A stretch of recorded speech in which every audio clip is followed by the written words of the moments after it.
Hello everyone, welcome back to the Harshi DSC classes. ఈరోజు మనం ఈ వీడియోలో సోషల్కి సంబంధించినటువంటి ప్రాక్టీస్ బిట్లు అయితే చూద్దామండి. సోషల్కి సంబంధించి ఇది ఎస్ఏ అలాగే ఎస్జిటి ఇద్దరికి కూడా యూస్ఫుల్ అవుతుంది. ఇద్దరు కూడా వీడియో అయితే చూడొచ్చు. మన ఛానల్లో వచ్చేసి ప్రతిరోజు కూడా మాక్ టెస్ట్, మోడల్ పేపర్స్, అలాగే ప్రాక్టీస్ బిట్స్ ఇవన్నీ కూడా ప్రతిరోజు డౌన్లోడ్ అవుతున్నాయండి. అన్ని సబ్జెక్టులకు సంబంధించి ఎవరైనా ప్రిపేర్ అవ్వాలి అనుకునే వాళ్ళు ఒకసారి అయితే ప్రిపేర్ అయితే అవ్వండి. వాటికి సంబంధించినటువంటి లింక్స్ వచ్చేసి కింద డిస్క్రిప్షన్లో ప్రొవైడ్ చేస్తాను. ఎవరైనా ప్రిపేర్ అవ్వాలి అనుకుంటే అవ్వండి. ఈ వీడియోలో సోషల్ అండి. ఫస్ట్ క్వశ్చన్ చూసుకున్నట్లయితే,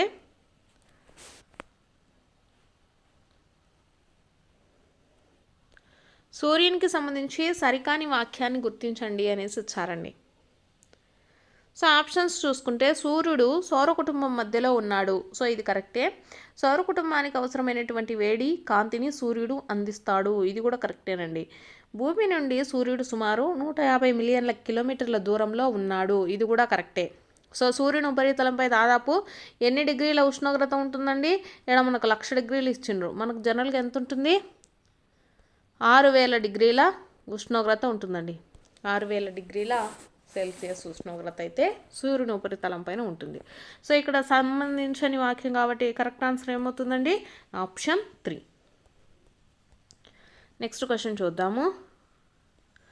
శీతాకాల అయనాంతము సంభవించే రోజు ఏది అనేసి ఇచ్చారండి. శీతాకాల అయనాంతం మనకి ఎప్పుడు సంభవిస్తుందండి? 22 డిసెంబర్. అలాగే వేసవికాల అయనాంతం అడిగారు అనుకోనండి, 21 జూన్ అండి. వేసవికాల అయనాంతము. ఈ రెండే ఉంటాయి. వేసవికాల అయనాంతం వచ్చేసి మనకు ఎప్పుడండి? 21 జూన్. ఇక్కడ మనకు శీతాకాలం అడిగారు కాబట్టి ఎప్పుడు ఏర్పడుతుందండి? ఇది 22 డిసెంబర్. Next question. కృష్ణా జిల్లాతో సరిహద్దును పంచుకుంటున్న జిల్లాలు ఏవి అనేసి ఇచ్చారండి. కృష్ణా జిల్లా అండి. కృష్ణా జిల్లా మనకు ఇచ్చినటువంటి ఆప్షన్స్లో వేటికి దగ్గరగా ఉంటుందండి? ఏలూరు, ఎన్టీఆర్, అలాగే గుంటూరు, బాపట్ల ఇవి మనకు కృష్ణా జిల్లాతో సరిహద్దును పంచుకుంటూ ఉండేవండి. ఆప్షన్ 4 వచ్చేసి కరెక్ట్ అవుతుంది. Next question. క్రింది వాటిని జతపరచండి అనేసి ఇచ్చారు. యారాడ కొండలు, నల్లమల్ల కొండలు, శేషాచలం కొండలండి. యారాడ కొండలు వచ్చేసి మనకు దేనికి సంబంధించినవండి? విశాఖపట్నం. నల్లమల్ల కొండలు దేనికి సంబంధించినవండి? కర్నూలు. నెక్స్ట్ శేషాచలం కొండలు వచ్చేసి దేనికి సంబంధించిందండి? తిరుపతి. కరెక్ట్ ఆన్సర్ వచ్చేసి ఏమవుతుందండి? ఆప్షన్ 3 అండి. యారాడ కొండలు వచ్చేసి మనకు ఏ జిల్లాలో ఉంటాయండి? విశాఖపట్నంలో ఉంటాయి. అలాగే నల్లమల్ల కొండలు వచ్చేసి కర్నూలు, శేషాచలం కొండలు వచ్చేసి తిరుపతి అండి. Next question. సరి అయిన వాక్యాన్ని గుర్తించండి అనేసి ఇచ్చారండి.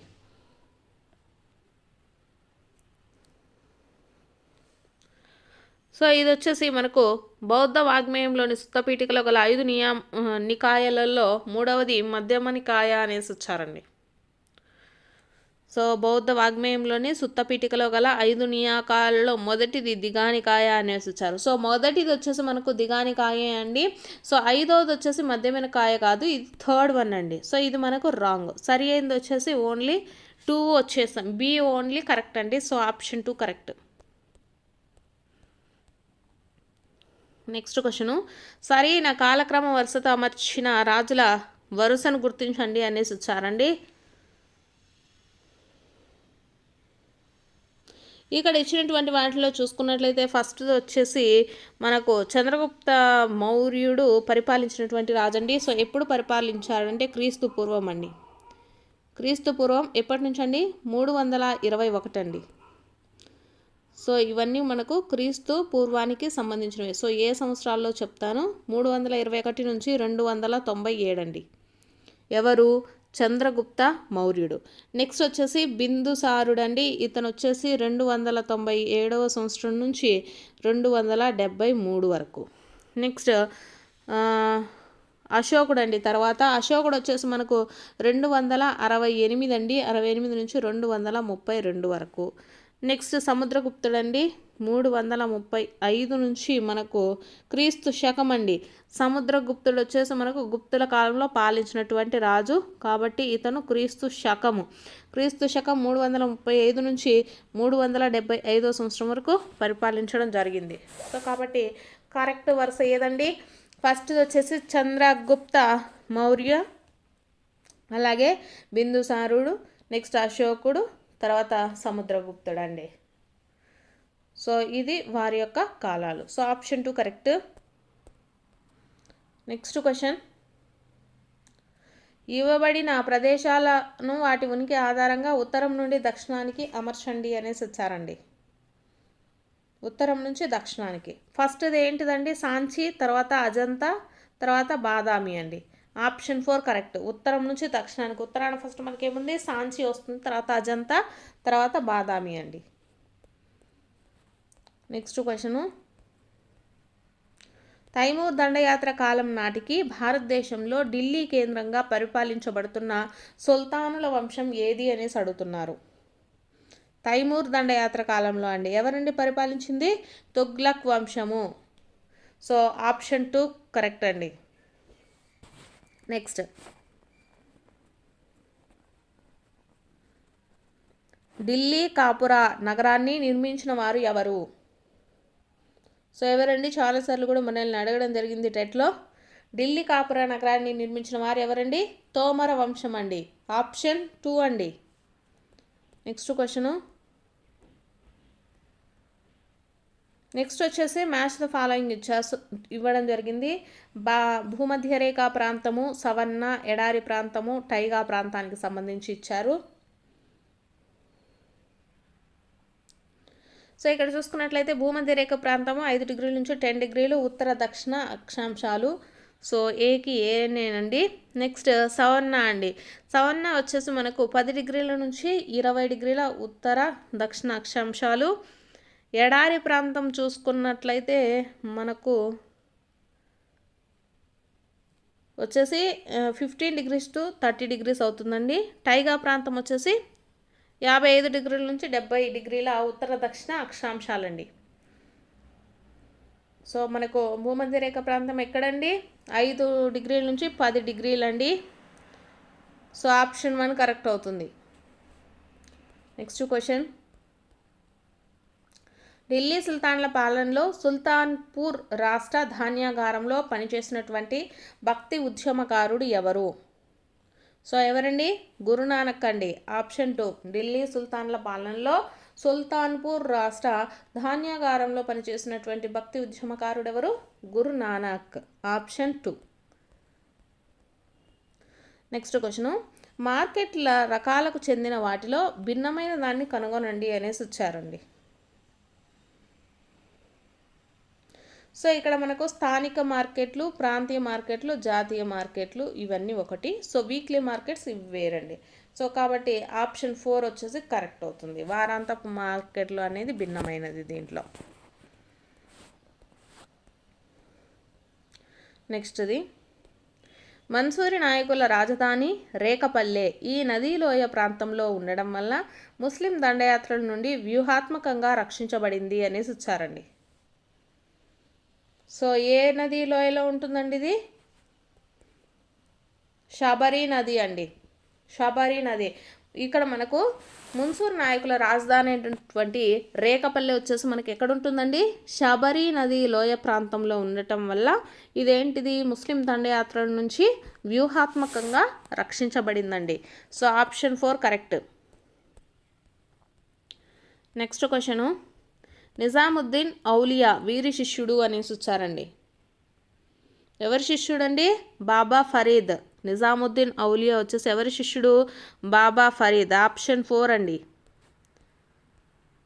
నెక్స్ట్ క్వశ్చను, మొదటిసారిగా విపత్తు నిర్వహణ ఒక అభివృద్ధి అంశంగా ఈ పంచవర్ష ప్రణాళికలో నిర్ణయించబడింది. సో ఏ పంచవర్ష ప్రణాళిక అండి? 10వ పంచవర్ష ప్రణాళిక అండి. 10వ పంచవర్ష ప్రణాళికలో విపత్తు నిర్వహణ అనేటటువంటి దాన్ని కూడా జోడించడం జరిగిందండి. Next question, match the following articles ఇచ్చారండి. కంపల్సరీ మనకు ఒక క్వశ్చన్ అనేది ఉంటుందండి. అది జతపరచడం ఇస్తారా లేకపోతే సింగిల్ క్వశ్చన్ ఇస్తారా అనేది తెలీదు. సో కంపల్సరీ మాత్రం క్వశ్చన్ అనేది ఉంటుందండి ఆర్టికల్స్కి సంబంధించి. సో ఇక్కడ చూసుకున్నట్లయితే మనకు మత స్వాతంత్రపు హక్కు ఇచ్చారండి. సో దేనికి సంబంధించింది మత స్వాతంత్రపు హక్కు? ఆర్టికల్ ఎంత? 25, 28 అండి. ఆర్టికల్ 25, 28 మత స్వాతంత్రపు హక్కు. పీడనాన్ని నిరోధించేటటువంటి హక్కు ఆర్టికల్ ఏదండి? 23, 24. రాజ్యాంగపు పరిహారపు హక్కు అండి ఏది? 32వది. రాజ్యాంగ పరిహారపు హక్కు ఎన్నోది? 32 అండి. స్వేచ్ఛా హక్కు చూసుకున్నట్లయితే 19 నుంచి 22. 19 నుంచి 22 గల ఆర్టికల్స్ మనకు స్వేచ్ఛ హక్కుకు సంబంధించినవి. నెక్స్ట్ క్వశ్చన్, క్రింది ఏ సన్నివేశము ఏ ప్రాథమిక హక్కును ఉల్లంఘిస్తుంది అనేసి ఇచ్చారండి. ఒక మహిళ అయిన కారణంగా రక్షణ బలగాలలో ఒక అధికారికి ప్రభుత్వము పదోన్నతి కల్పించకపోయినట్లయితే అది ఏ హక్కు అనేసి ఇచ్చారండి. సో ఇక్కడ మనకు మహిళ అయినందువలన ఆమెకు పదోన్నతి ఇవ్వలేదండి. సో ఇక్కడ చూపించేటటువంటిది ఏంటిది? ఈక్వాలిటీ, జెండర్ ఈక్వాలిటీ అనేది చూపించలేదు. సో ఏమవుతుంది? ఇది సమానత్వపు హక్కు కిందికి వస్తుందండి. సమానత్వపు హక్కు కిందికి వస్తుంది. So option 1. Next,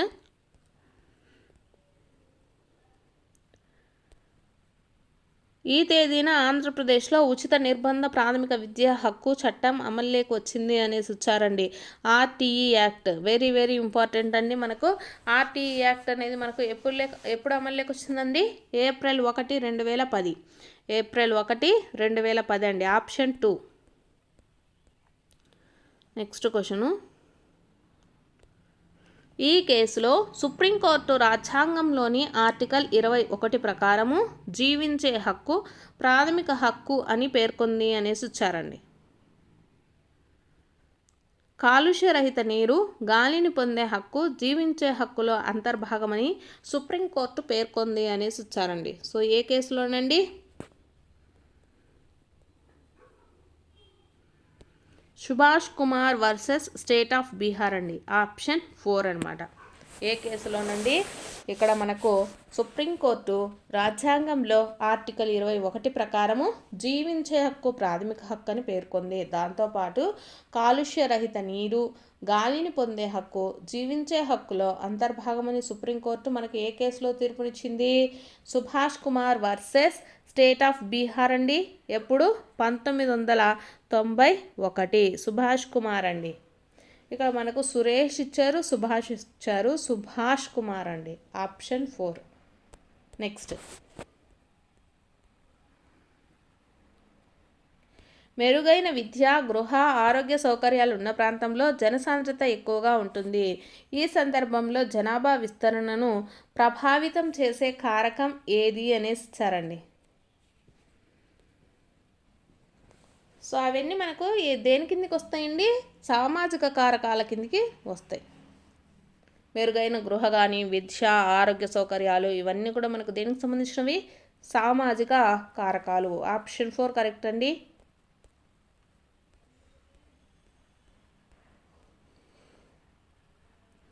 next question చూసుకున్నట్లయితే, అంతరించిపోతున్న పక్షులు, జంతువులతో వ్యాపారం చేయడాన్ని నిరోధించే అంతర్జాతీయ సంస్థ ఏది అనేసి ఇచ్చారండి. సో ఏ సంస్థ అండి? అది CITES అండి. సిట్స్.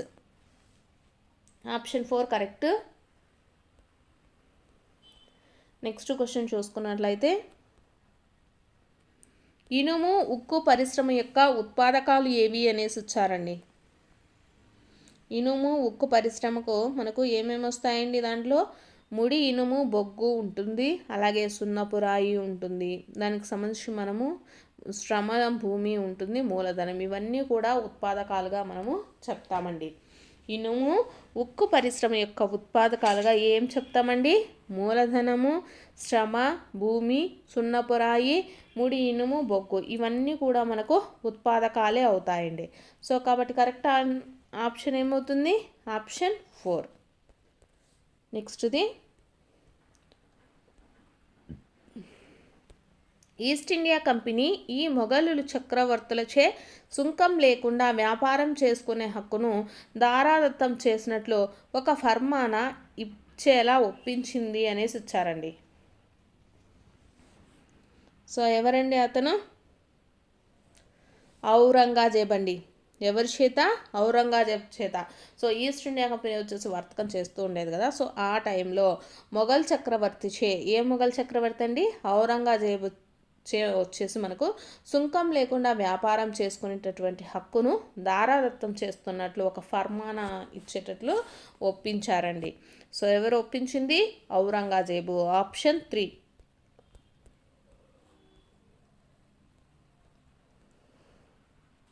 నెక్స్ట్ క్వశ్చను, చెవిటి వారికి వినపడాలంటే పెద్ద స్వరంతో చెప్పాలి అన్నది ఎవరు?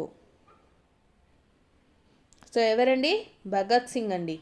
భగత్ సింగ్. చెవిటి వారికి వినపడాలంటే పెద్ద స్వరంతో చెప్పాలి అని చెప్పింది ఎవరు? Bhagat Singh. Option 4.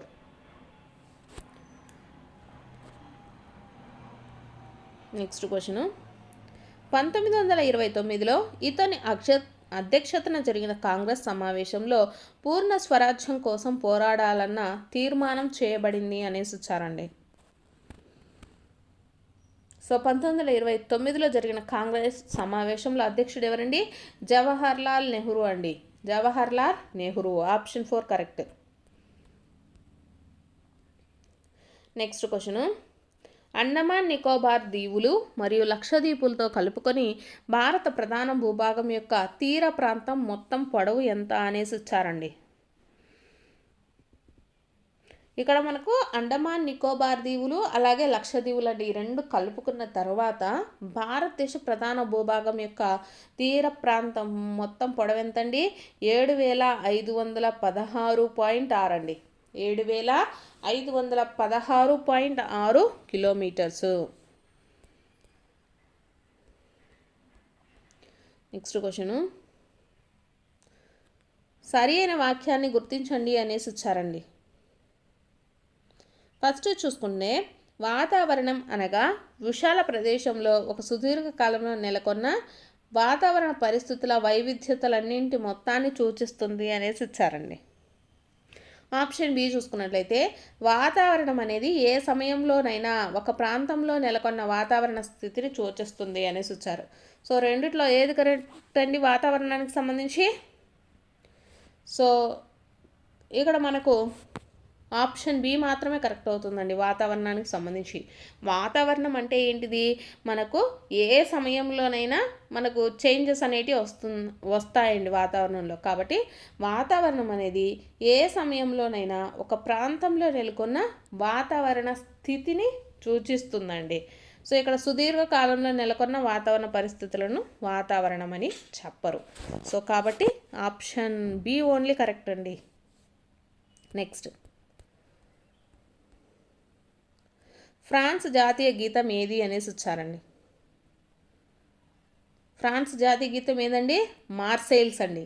మార్సెయిల్స్. Option 4. Next question,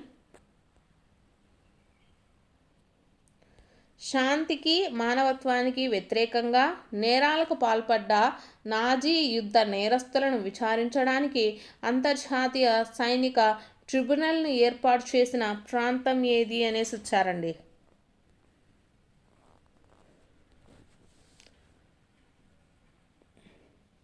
so ఏ ప్రాంతం అండి? న్యూరెంబర్గ్ అండి. న్యూరెంబర్గ్. ఆప్షన్ 4.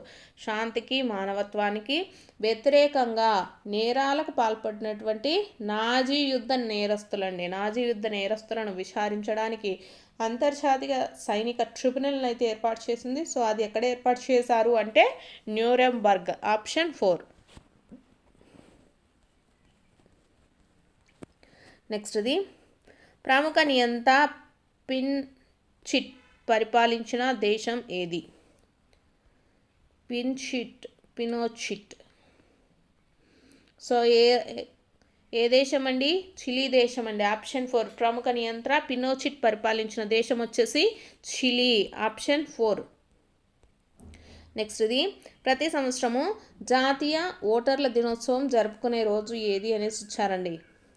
జాతీయ ఓటర్ల దినోత్సవం ఎప్పుడు జరుపుకుంటాం మనము? 25th జనవరి అండి. ఆప్షన్ 4. నెక్స్ట్ క్వశ్చను, ఒకే భూభాగంలో అధిక ఉత్పత్తి సాధించడానికి అవకాశం గల ఉత్తమ పద్ధతులు ఏవి అనేసి ఇచ్చారండి. ఒకే ప్రాంతంలో మనకు ఎక్కువగా రావాలంటే పురుగుల మందులను ఉపయోగించడం అనేది రాంగు. అధిక మొత్తంలో నీటిని ఉపయోగించడం అనేది కూడా రాంగేనండి. సో బహుళ పంటల సాగు, మల్టీ క్రాపింగ్ అంటే ఒకే పొలంలో మనకు 2-3 రకాల పంటలను పండించడం. సో ఇది కరెక్టేనండి. అలాగే అధిక దిగుబడి విత్తనాలను కూడా ఉపయోగించడము. సో కాబట్టి మనకు ఇచ్చినటువంటి ఆప్షన్స్లో ఓన్లీ సి అండ్ డి మాత్రమే కరెక్ట్ అండి. ఇక్కడ మనల్ని అడిగింది ఏంది? ఒకే భూభాగంలో అధిక ఉత్పత్తి సాధించడానికి అవకాశం కలిగినటువంటి ఉత్తమ పద్ధతులు ఏంటివండి? అవి బహుళ పంటలు సాగు చేయటము, అలాగే అధిక దిగుబడి విత్తనాలను ఉపయోగించడము. సో ఆప్షన్ 2 కరెక్ట్ అవుతుందండి. నెక్స్ట్ క్వశ్చన్ చూసుకున్నట్లయితే 2019-2020లో 18 నుండి 23 సంవత్సరాల వయసులోని వారి యొక్క ఉన్నత విద్యలోని స్థూల నమోదు నిష్పత్తి ఎంత అనేసి ఇచ్చారండి. స్థూల నమోదు నిష్పత్తి GR the gross enrolment ratio అండి. ఎంత అండి? 27%. ఆప్షన్ 1 అండి. నెక్స్ట్ క్వశ్చను, మొట్టమొదటి విజయవంతమైనటువంటి బట్టల మిల్లు స్థాపించినటువంటి ప్రదేశం ఏది అనేసి ఇచ్చారండి. సో ఎక్కడ స్థాపించారు బట్టల మిల్లు? ఫస్ట్లో ముంబైలో అండి. ఆప్షన్ 1. నెక్స్ట్ క్వశ్చను, క్రింద ఇవ్వబడిన వాటిలో సరికాని వాక్యాన్ని గుర్తించండి అనేసి ఇచ్చారండి.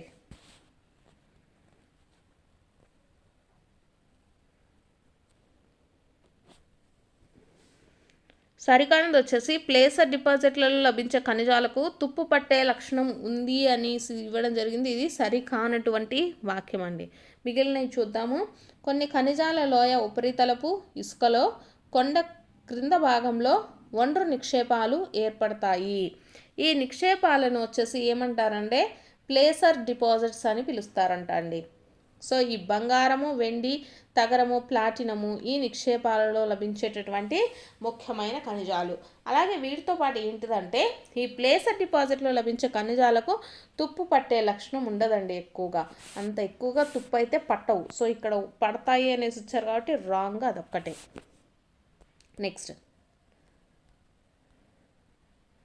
నెక్స్ట్ జతపరచండి అనేసి ఇచ్చారండి. ఇనుము ఉక్కు పరిశ్రమకు సంబంధించి అలాగే సహకారం అందించిన దేశం గురించి ఇచ్చారు. సో ఫస్ట్ బొకారో అండి. బొకారోకు హెల్ప్ చేసింది ఎవరండి? సోవియట్ యూనియన్ అండి. దుర్గాపూర్ అండి. దుర్గాపూర్ దానికి చూసుకున్నట్లయితే మనకు యునైటెడ్ కింగ్డమ్. రూర్కేలా వచ్చేసి జర్మనీ అండి. బొకారో ఇనుము ఉక్కు పరిశ్రమకు సహకారం అందించిన దేశం ఏది అండి? Soviet union. దుర్గాపూర్ ఇనుము ఉక్కు పరిశ్రమకు సహకారం అందించింది యునైటెడ్ కింగ్డమ్. అలాగే రూర్కేలాకి సంబంధించి ఎవరండి సహకారం అందించింది? జర్మనీ అండి. సో ఆప్షన్ 2 కరెక్ట్ అవుతుంది. నెక్స్ట్ క్వశ్చన్ చూసుకున్నట్లయితే చికాగోలోని ఒక జంతు వధశాలలో ఉపయోగించే అసెంబ్లీ లైన్ పద్ధతిని డెట్రాయిట్లోని తన కార్లు తయారు చేసే కర్మాగారంలో ఉపయోగించిన వారు ఎవరు అనేసి వచ్చారండి. సో ఎవరండి? హెన్రీ ఫోర్డ్ అండి. Henry Ford. నెక్స్ట్ ఎల్ డొరాడో అండి. వెరీ వెరీ ఇంపార్టెంట్, చాలాసార్లు కూడా అడిగారు మనల్ని. ఎల్ డొరాడో అనేది ఏంటిదండి? బంగారానికి ప్రసిద్ధమైనటువంటి నగరం అండి ఎల్ డొరాడో అని. శ్రీలంక తమిళ భాషను విస్మరిస్తూ సింహళ భాషను ఏకైక అధికార భాషగా గుర్తించడానికి చట్టం చేసిన సంవత్సరం ఏది అనేసి అడిగారండి. సో ఏ సంవత్సరంలోనండి? 1956వ సంవత్సరంలో అండి. శ్రీలంక తమిళ భాషను వచ్చేసి విస్మరిస్తూ సింహళ భాషను ఏకైక అధికార భాషగా గుర్తించడానికి చట్టం చేసిన సంవత్సరం 1956. ఆప్షన్ 1. నెక్స్ట్ క్వశ్చన్ చూసుకుంటే పులిచింతల ప్రాజెక్టు ఈ నదిపైన నిర్మించారు అనేసి వచ్చారండి. సో పులిచింతల ప్రాజెక్టు ఏ నది పైన ఉందండి? మనకు కృష్ణా నది పైన ఉందండి. ఆప్షన్ 1. నెక్స్ట్ క్వశ్చన్ చూసుకున్నట్లయితే నీతి ఆయోగ్ మొదటి వైస్ చైర్మన్ ఎవరు అనేసి వచ్చారండి. నీతి ఆయోగ్ మొదటి వైస్ చైర్మన్ ఎవరండి? Arvind Panagariya. Option 4. Next question Marshall ప్రణాళికకు ప్రతిచర్యగా రష్యా ప్రతిపాదించినటువంటి ప్రణాళిక ఏది అనేసి వచ్చారండి. మార్షల్ ప్రణాళికకు ప్రతిచర్య అండి. ప్రతిచర్యగా రష్యా ప్రతిపాదించినటువంటి ప్రణాళిక ఏది? మాల్టోవ్ అండి. మాల్టోవ్ ప్రణాళిక. ఆప్షన్ 2 కరెక్ట్ అండి. నెక్స్ట్ క్వశ్చన్ చూసుకున్నట్లయితే నది వలన ఏర్పడే క్రమక్షయ భూస్వరూప వర్గానికి చెందనిది ఏది అనేసి వచ్చారండి. సో ఇక్కడ మనకు జలపాతాలు, నదీకృత వేదికలు, నదీ లోయలు ఇవన్నీ కూడా నదుల వలన ఏర్పడే క్రమక్షయం వల్ల ఏర్పడతాయండి. కానీ నది వల్ల ఏర్పడే క్రమక్షయ భూస్వరూప వర్గానికి చెందనిది ఏంది? టోంబోలో అండి. టోంబోలో. ఆప్షన్ 4. Next question